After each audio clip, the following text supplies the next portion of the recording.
News bulletin में आपका स्वागत है। आइए जानते हैं बिहार की 30 फटाफट बड़ी खबरों को। बिहार में जमीन की रजिस्ट्री प्रक्रिया को पूरी तरह पेपरलेस बनाने की दिशा में विभाग ने बड़ा कदम उठाया है। जमीन की रजिस्ट्री कराने वाले लोगों को नई सुविधा मिलने जा रही है। अब राज्य के सभी निबंधन कार्यालयों में पेपरलेस निबंधन की व्यवस्था लागू की जाएगी। डीड तैयार करने से लेकर स्टाम्प शुल्क भुगतान, बायोमेट्रिक सत्यापन और डिजिटल हस्ताक्षर तक की प्रक्रिया ऑनलाइन पूरी की जाएगी। निबंधन के बाद डिजिटल डीड की प्रति व्हाट्सएप या ईमेल के माध्यम से भेजी जाएगी।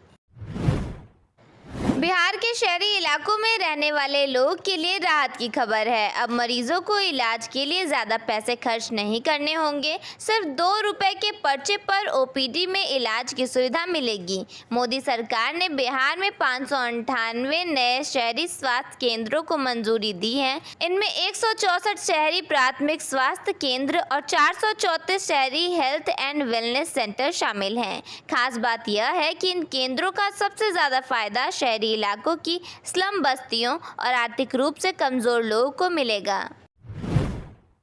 बिहार में पेपर लीक और परीक्षा धांधली के मामलों में अब ईडी की एंट्री हो गई है। 2024 के बाद हुई कई बहाली परीक्षाएं एजेंसी के रडार पर हैं। ईडी अब पेपर लीक के पीछे के पूरे आर्थिक नेटवर्क, पैसों के लेन देन और माफियाओं की संपत्ति की जांच करेगी।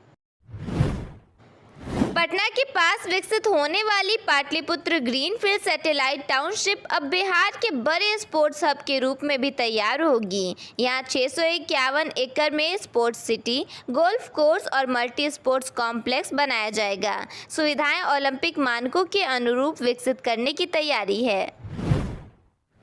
बिहार के मुख्यमंत्री सम्राट चौधरी ने राज्य की शिक्षा व्यवस्था में सुधार के लिए एक ऐतिहासिक घोषणा की है, जिसके तहत 15 अगस्त 2026 से सरकारी स्कूलों के बच्चे रात 11 बजे भी शिक्षकों से ऑनलाइन पढ़ सकेंगे। पटना के LNMI संस्थान में आयोजित आगाज 2026 कार्यक्रम के दौरान उन्होंने इस योजना का आधिकारिक ऐलान किया है। इस सिस्टम में शिक्षक और छात्र सीधे एक दूसरे से जुड़ेंगे, जिससे बच्चों की व्यक्तिगत शंकाओं का तुरंत समाधान किया जाएगा। पटना में जल्दी स्किल इंडिया इंटरनेशनल सेंटर स्थापित किया जाएगा, जिससे बिहार के युवाओं को विदेशों में रोजगार के नैतिक, सुरक्षित और पारदर्शी अवसर मिल सकेंगे। भारत सरकार के कौशल विकास एवं उद्यमिता मंत्रालय और बिहार सरकार के युवा रोजगार एवं कौशल विकास विभाग के सहयोग से इस केंद्र की स्थापना की जा रही है, जिसमें केंद्र सरकार द्वारा लगभग 7 करोड़ रुपए का पूंजीगत निवेश किया गया है। सिवान में छात्रों पर AK-47 से गोली चलाने के मामले ने तूल पकड़ लिया है। नेता प्रतिपक्ष तेजस्वी यादव ने सरकार और पुलिस प्रशासन पर गंभीर आरोप लगाए हैं। उन्होंने DGP से मुलाकात की है और जल्दी राज्यपाल से भी मिलने की बात कही है।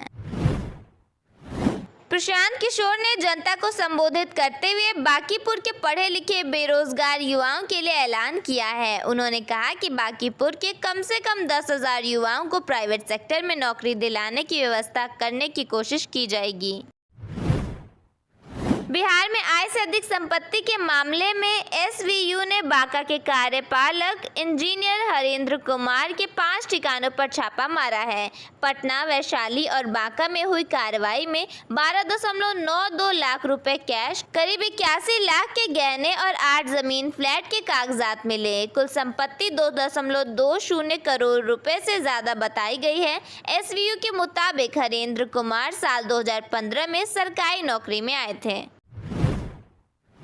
आरजेडी विधायक भाई वीरेंद्र ने सरकार पर निशाना साधा है। उन्होंने डायल 112 की कार्यशैली पर सवाल उठाते हुए मुख्यमंत्री से अपराध पर लगाम लगाने की अपील की है। भाई वीरेंद्र ने आगे कहा कि पूरे बिहार में अपराध चरम पर है और हर रोज हत्या हो रही है। डायल 112 की पुलिस गश्ती के बजाय मटर गश्ती कर रही है।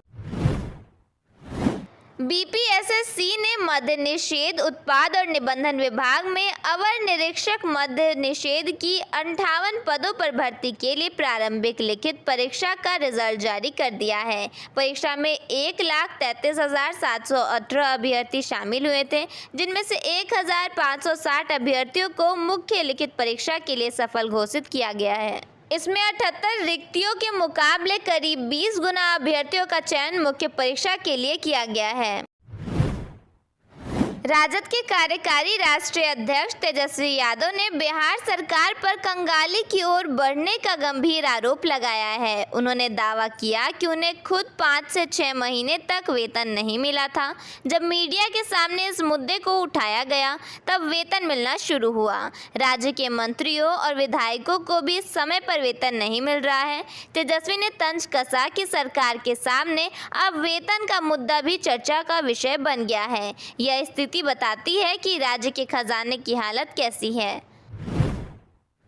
पटना के रामकृष्ण नगर थाना क्षेत्र में एक युवक को घर के बाहर टहलते समय 3 बाइक सवार बदमाशों ने सरेआम 4 गोलियां मार दी। घायल युवक की हालत गंभीर बनी हुई है। पुलिस मामले की जांच कर रही है।